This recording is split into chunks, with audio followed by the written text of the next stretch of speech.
biológico. Outro fator relevante é a temperatura ambiente. Se o jogo ocorresse às 4 da tarde, os termômetros em Belo Horizonte estariam na casa dos 20 graus. A uma devem marcar 24 graus.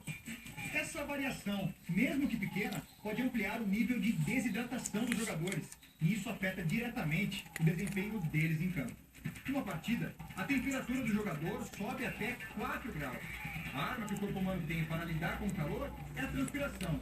Só que quando um atleta sua demais e se desidrata, o sangue passa a circular em volume menor. O coração, então, precisa trabalhar em maior intensidade. Os músculos acabam perdendo força e resistência. E além dessas mudanças físicas, há também uma queda no desempenho cognitivo. O cérebro passa a ter mais dificuldade de processar as imagens captadas pelos olhos e demora para mandar o corpo executar alguns movimentos. A solução é simples. Um pouco a mais de água e isotônico e o atleta não perde o pico. Com tudo bem preparado, jogar mais cedo não assusta tanto e pode ser até bom. Em caso de vitória, sobra mais tempo no dia para fazer uma linda